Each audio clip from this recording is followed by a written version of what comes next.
Assalamu alaikum guys. Welcome to Islam Shines by Kiran Shahzadi Dora Quran. Please subscribe this channel too. Kiran Shahzadi narrates the topic Tartib Quran.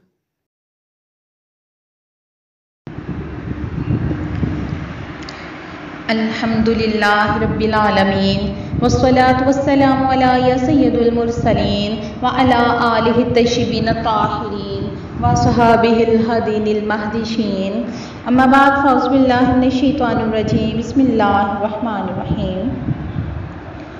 Quran करीम एक शानो अज़मत वाली किताब है।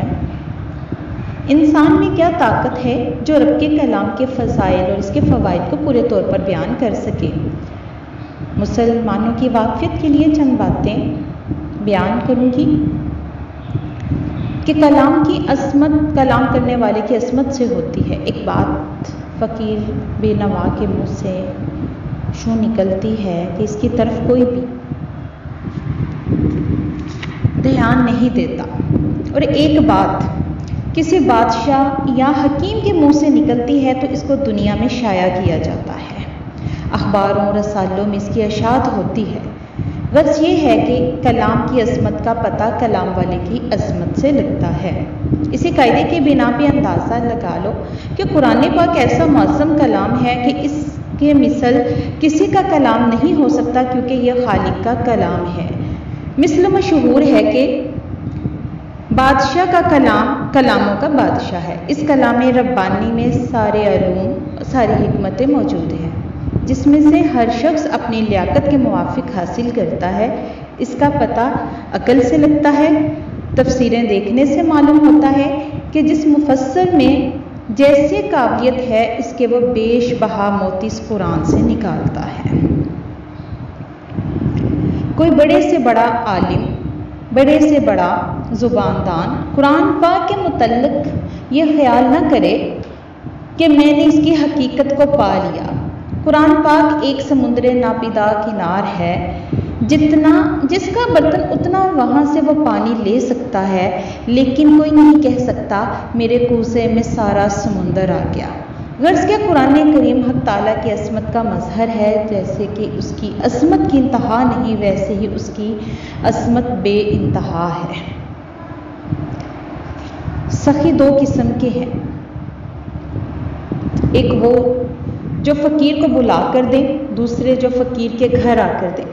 कुआं बुला कर देता है, दरिया आकर देता है, और समुंदर बादल बनाकर आलम पर पानी बरसा देता है।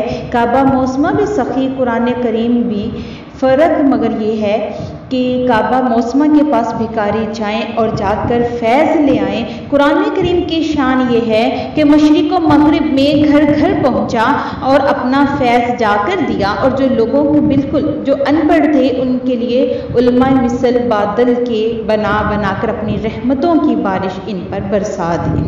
आफ़ताब वो नूर है जो एक वक्त में आधी ज़मीन को चमकाता है और फिर ज़ाहिर को चमकाता है, अपने सामने वाले को चमकाता है।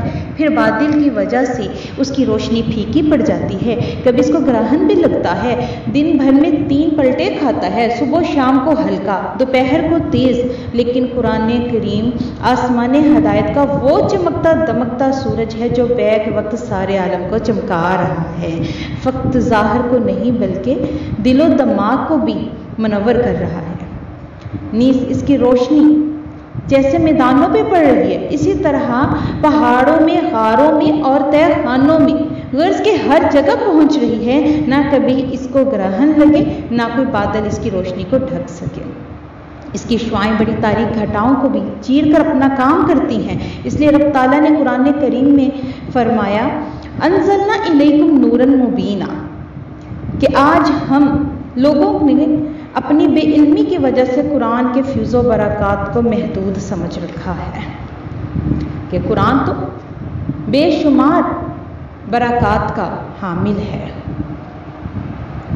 कुरान करीम के बेशुमार फ़वाइद हैं, अहादीस मुबारका से भी साबित हैं। जैसे कि हदीस शरीफ में आता है कि जिस घर में रोज़ाना सूरह बकरा पढ़ी जाए वो घर शैतान से महफूज रहता है, वहाँ बीमारियाँ नहीं आती। क़यामत के दिन सूरह बकरा और सूरह आले इमरान इन लोगों पे साया करेंगी, उनकी शफ़ाअत करेंगी जो दुनिया में कुरान पाक की तलावत की आती हैं।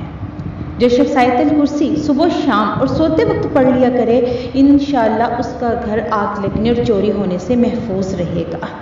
इसी तरह बेशुमार सूरतों के बेशुमार फ़ज़ाइल हैं। जो शख्स कुरान पढ़े और इस पर अमल करे तो क़यामत के दिन इसके माँ बाप को ऐसा ताज पहनाया जाएगा जिसकी चमक आफताब से कहीं बढ़कर होगी। कुरान पाक देखकर पढ़ने में दोहरा सवाब मिलता है और बग़ैर देखे पढ़ने में तो एक सवाब। चंद चीज़ों का देखना इबादत है। कुरान पाक, काबा मौसमा, माँ बाप का चेहरा मोहब्बत से देखना और आलमे दीन की शक्ल देखना वगैरह वगैरह। कुरान पाक की तलावत और मौत की याद दिल को इस तरह साफ कर देती है जैसे कि जंग आलूदा है और कोई जैसे जंग आलूद है उसको जंग-आलूद सीकल को जैसा कि साफ कर दिया जाता है। जो शख्स के कुरान पाक की तलावत में इतना मशगूल हो कि कोई दुआ ना मांगे तो खुदा ताला इसको मांगने वालों से भी ज़्यादा दे देता है।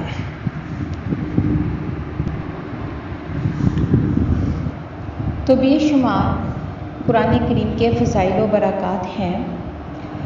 कुरान करीम का नज़ूल कितनी बार हुआ, इसके चंद तरीके और चंद बार हुआ है। अवला लोहे महफूज से पहले आसमान की तरफ नज़ूल हुआ कि एक बार की माह रमज़ान की शब कदर में हुआ। इसके मुतल्लिक़ कुरान करीम में आता है शाहरु रमज़ान अल्लज़ी उनज़िला फ़ीहिल कुरान कि नबी करीम सल्लल्लाहु अलैहि वसल्लम पर तकरीबन 23 साल के अरसा में थोड़ा थोड़ा बक़दरे ज़रूरत आता रहा। और अहादीस से साबित है कि रमज़ान में हज़रत जिब्राइल अमीन हुज़ूर सल्लल्लाहु अलैहि वसल्लम की खिदमत में हाजिर हुआ करते और सारा कुरान सुनाया करते थे। और बाज़ आयतें दो बार भी नाज़िल हुई जैसे सूरह फातिहा वगैरह। खुलासा ये हुआ कि हुज़ूर सल्लल्लाहु अलैहि वसल्लम पर कुरान का नुज़ूल कई तरीके से हुआ, लेकिन अहकाम इस नुज़ूल से जारी फरमाए जाते थे जो बज़रिया जिब्रील अमीन थोड़ा थोड़ा आता था। कुरान और दीगर आसमानी कुतुब के नुज़ूल में 3 तरह का फ़र्क है। एक ये कि वो कुतुब लिखी हुई आई, कुरान पढ़ा हुआ, यानी वो सब तहरीरी, कुरान तकरीरी। दूसरे ये कि वो सब इन पैगम्बरों को ख़ास जगह बुलाकर दी गई, मगर कुरानी आयात अरब के गली कूचों बल्कि हुज़ूर सल्लल्लाहु अलैहि वसल्लम के बिस्तशरीफ़ में आई ताकि हजाज का हर ज़र्रा अज़मत वाला हो जाए। वो कुरान का जाए नज़ूल है। तीसरे ये कि वो कुतुब यक बारगी उतरी। कुरान करीम 23 साल में हुज़ूर सल्लल्लाहु अलैहि वसल्लम पर नाजिल हुआ, 23 साल के अरसा में, हमेशा अल्लाह ताला से, ताकि आपकी हम कलामी रहे और मुसलमानों को अमल आसान हो, ताकि यकदम सारे अहकाम पर अमल मुश्किल होता है कि जैसे कि बनी इसराइल एकदम तौरात मिलने से घबरा गए और बोले समीअना व असैना।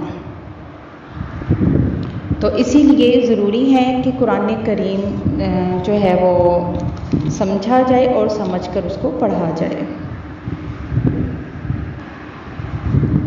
कुरान पाक लोहे महफूज में लिखा हुआ था। कुरान करीम फरमाता है कुरान मजीद फिर लोहे महफूज, फिर वहाँ से पहले आसमान पर लाया गया, फिर वहाँ 23 साल में आहिस्ता आहिस्ता हुज़ूर सल्लल्लाहु अलैहि वसल्लम पर नाजिल होता रहा। मगर ये नाजिल होना इस लिखे हुए की तरतीब के मुआफिक ना था, क्योंकि ये नज़ूल बंदों की ज़रूरत के मुताबिक होता था। जिस आयत की ज़रूरत होती वो ही आ गई। मसलन अगर अव्वल ही से शराब के हराम होने की आयतें उतर आती तो यकीनन अरब के नए मुसलमानों को दुश्वारी वाक़या होती, क्योंकि वहाँ आमतौर पर शराब पी जाती थी। इस तरह सारे काम को समझ लो, लेकिन चूँकि हुज़ूर सल्लल्लाहु अलैहि वसल्लम की निगाह पाक लोहे महफूज वगैरह पर थी, इसलिए अब हर आयत के नज़ूल के वक्त इसको तरतीब से जमा करा देते थे। इसी तरह के जो हज़रात कातिबे वही मुकर्रर थी, इनको फरमा देते थे कि आयत फ़लाँ सूरत में फ़लाँ आयत के बाद रखो। ये तरतीब लोहे महफूज की तरतीब के मुआफिक थी और तरीका इस वक्त ये था कि हज़रत ज़ैद बिन साबित और दीगर बाज़ सहाबाए किराम रज़ियल्लाहु तआला मजमईन खिदमत को अंजाम देने के लिए मुकर्रर थे।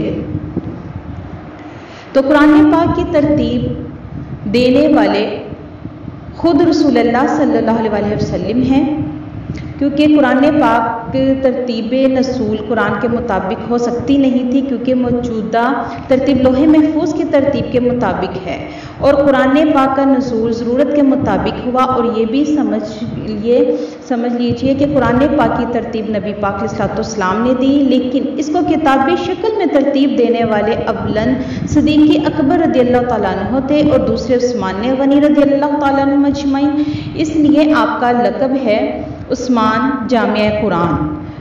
तो सुलह हुदैबिया के मौका पर जबकि हजूर सल्लल्लाहु अलैहि वसल्लम के हाथ पर बैत की, जिस बैत का नाम बैत रिजवान है, इसमें हज़रत उस्मान गनी रज़ियल्लाहु ताला अन्हु मौजूद थे, क्योंकि इनको हजूर सल्लल्लाहु अलैहि वसल्लम की तरफ से मक्का मौसमा भेजा गया था।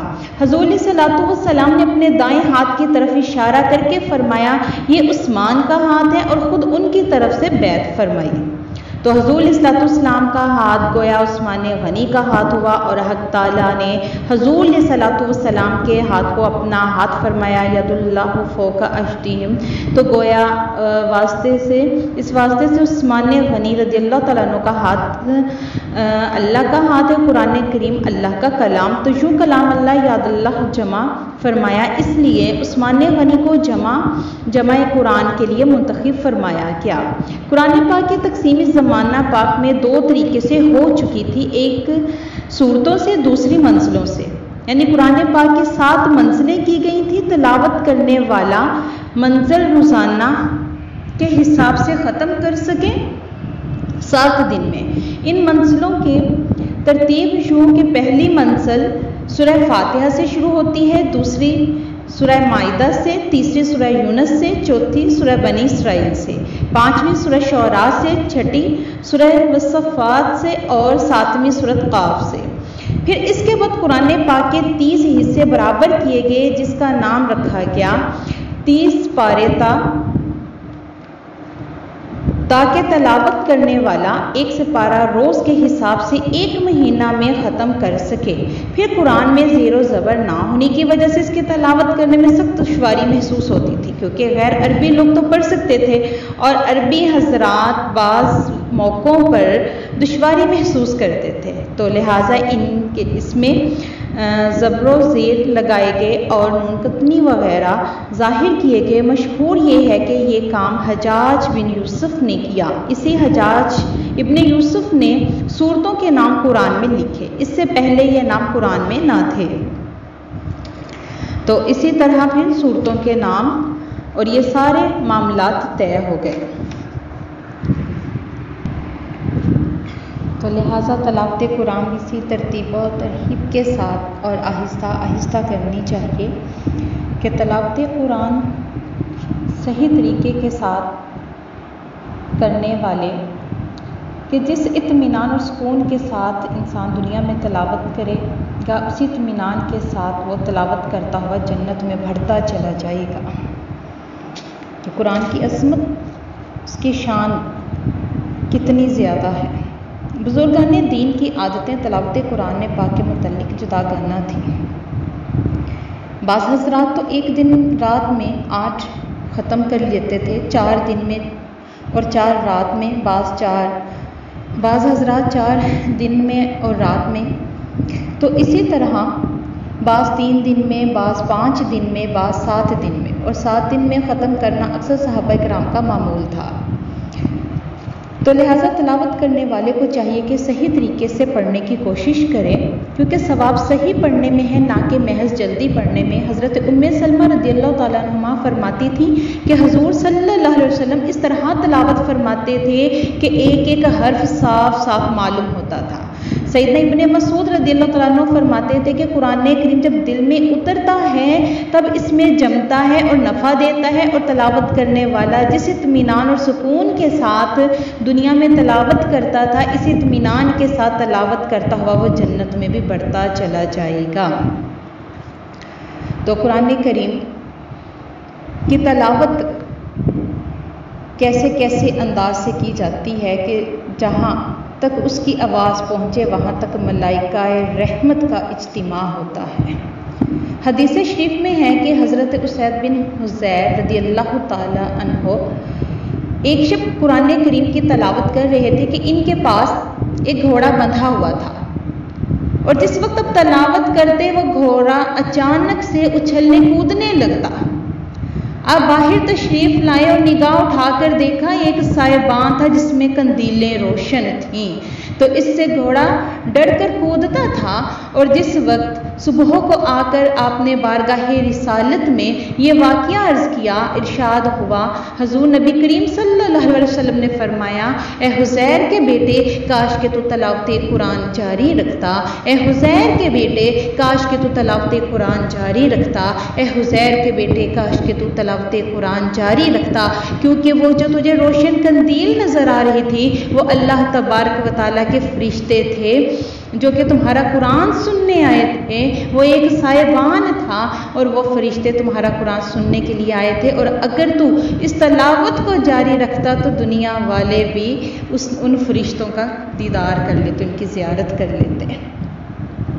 तो कैसी शान व अज़मत है तलावत कुरान की। जो दिल से तलावत कुरान करते हैं उन पर अल्लाह ताला की रहमतों और बरकतों का नुज़ूल हुआ करता है, उन पर अल्लाह का फजल हुआ करता है। तो हमें ये मामूल बना लेना चाहिए भी अपने घरों में कि हम रोज़ाना तलावत कुरान करें, और ताकि हमारे दिलो दिमाग रोशन मुनव्वर हो जाए। जैसा कि इस वीडियो में आपने कुरान करीम के तरतीब व फ़ज़ाइल सुने, इसी तरह अगर आप बिस्मिल्लाह शरीफ और सूरह फातिहा के तफसीर व फ़ज़ाइल सुनना चाहते हैं तो डिस्क्रिप्शन में दिए गए लिंक के थ्रू आप वीडियोस देख सकते हैं। और अगर इसी तरह आप इस्लाम रिलेटेड वीडियोस देखना चाहते हैं तो हमारे चैनल को सब्सक्राइब करें। Thank you.